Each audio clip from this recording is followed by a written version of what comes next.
देखो बच्चों, अगले टास्क में हमने देखा कि हामिद क्या करता है, अमीना के लिए चिमटा खरीद लेता है और फिर चिमटा देकर अमीना बहुत नाराज़ हो जाती है, अपना दुख प्रकट करती है और हामिद को कहने लगती है, बेटा तुमने क्या किया, ये चिमटा खरीद कर लाया। लेकिन हामिद ने अपराधी भाव से कहा कि अम्मा आपकी उंगलियां जल जाती थी, इसलिए मैंने ये चिमटा खरीद लिया है।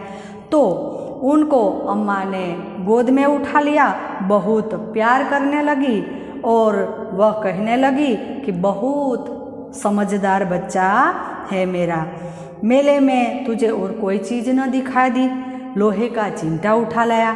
ऐसे कहने वाली अम्मा उनके हाथ में से चिमटा लेकर हामिद ने जो अपराधी भाव से अपनी बात बताई, उनको देखकर क्या कहा था, तुम्हारी उंगलियां तवे से रोटी पकाते हुए जल जाती थी ना अम्मा, इसलिए मैंने तुम्हारे लिए लिया।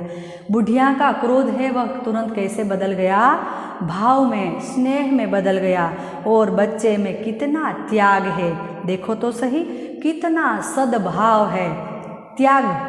उसने अपने जो भाव को, अपनी जो इच्छाओं का त्याग कर दिया। कहने लगी बच्चे में कितना त्याग है, सद्भाव है, कितना विवेक है, देखो मेरे लिए कितना चिंता करता है। दूसरे के खिलौनों को देखकर, उन मिठाइयाँ खाते हुए देखकर इनका मन कितना ललचाया होगा। अम्मा सोचने लगी, मेरे बेटे को ये सब बच्चे घूमते हैं, खाना खाते हैं, नाश्ता करते हैं, तब देखकर उनका मन कितना ललचाया होगा।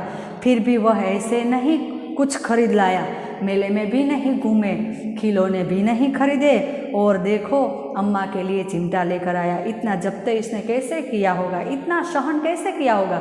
सब मित्र अपने मेले में घूमते हैं, चकडोले में बैठते हैं, नाश्ता करते हैं, लेकिन हामिद ने कुछ खाया नहीं, कुछ पिया नहीं।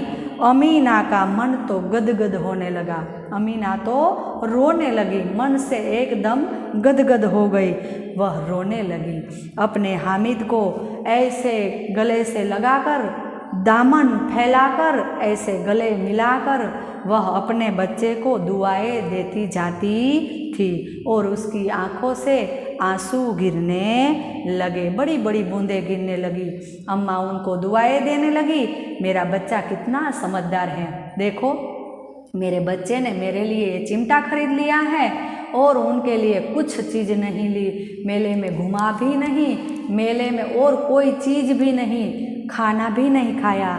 तो बच्चों, इस इकाई में, इस ईदगाह में हामिद के पात्र को देखकर हमें भी पता चलता है कि हम भी हमारी माँ, दादी अम्मा, पापा के पास कुछ भी चीज़ न हो, उनकी जाकर भेंट करेंगे, उस चीज़ को लाकर उनको भेंट करेंगे तो बहुत खुश हो जाएंगे और हमें उनकी दुआएं मिलती हैं। देखो बच्चों, इस पाठ को, इस इकाई को हमने बहुत अच्छी तरह से समझा है और अब उनके अभ्यास के जो प्रश्न हैं वह मैं आपको थोड़े थोड़े जवाब के साथ बता देता। हामिद ने चिमटा ही क्यों खरीदा, देखो प्रश्न है, हामिद ने चिमटा ही क्यों खरीदा, तो उनका जवाब है कि हामिद की अम्मा, दादी अम्मा, वह उनके माँ भी, उनके पिता भी और उनके सिवाय और कोई नहीं था, तो उनके पास पैसे भी नहीं थे और जब उनके हाथ जल जाते थे, रोटी पकाते हैं तब अम्मा के हाथ जल जाते थे, इसलिए उसने सोचा, दुकान पर उसने चिमटा देखा तो उनको ख्याल आया कि दादी के पास रोटी पकाते समय चिमटा नहीं है, तो मैं चिमटा ले जाकर जो दादी को दे दूंगा तो बहुत खुश हो जाएगी और उनकी कभी उंगलियां भी नहीं जलेगी। इसलिए यह सोचकर हामिद ने क्या खरीदा, चिमटा ही खरीदा। हामिद चिमटा खरीदने के पीछे कौन से कारण बताता है, प्रश्न है दूसरा कि हामिद चिमटा खरीदने के पीछे कौन से कारण बताता है।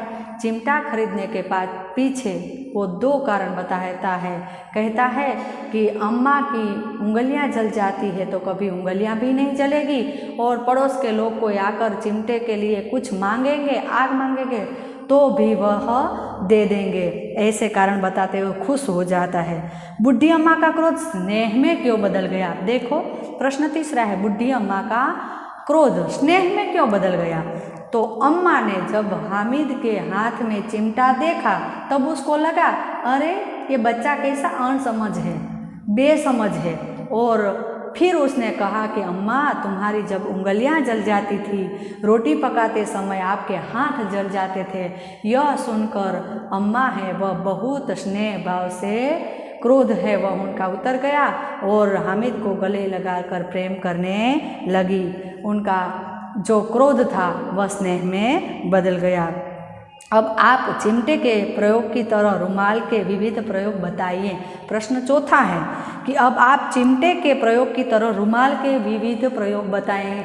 रुमाल का प्रयोग हम देखते हैं, हाथ में हमारे जो रुमाल होता है तो कितने सारे उनके प्रयोग कर लेते हैं। कहीं सिर पर पल्लू कर लो, धूप आए तो भी रुमाल को सिर पर बांध लो, हाथ में कोई घाव लग जाए तो उनको रुमाल पर बांध लो।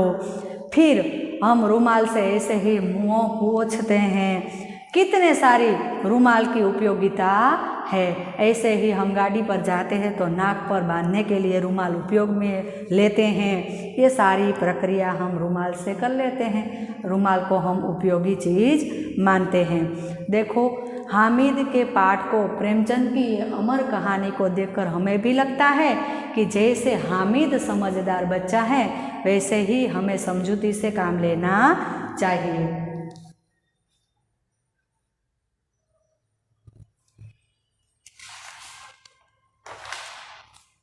और ये हामिद वाले ही इकाई के अंदर स्वाध्याय जो बताया गया है, और ये स्वाध्याय के जो प्रश्न हैं उनको भी मैं आपको समझा देती हूँ।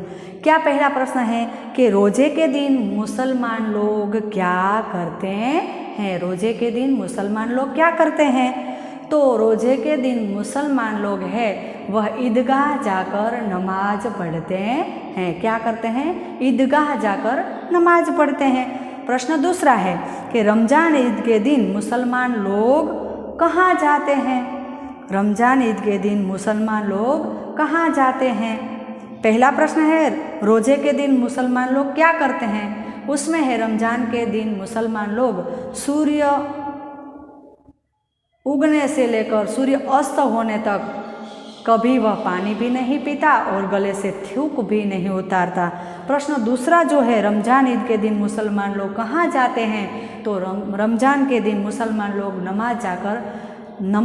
ईदगाह जाकर नमाज पढ़ते हैं। फिर दुकानों में कौन कौन से खिलौने मिल रहे थे, तो दुकानों में लकड़ी के हाथी, लकड़ी के ऊंट, लकड़ी की ऐसी गुड़ियाँ, ऐसे ही मिट्टी के बने हुए कितने सारे खिलौने मिल रहे थे।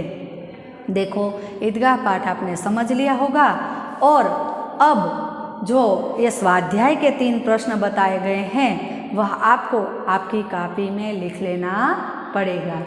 नमस्ते। આગળના પાઠમાં ફરી પાછા મળીશું।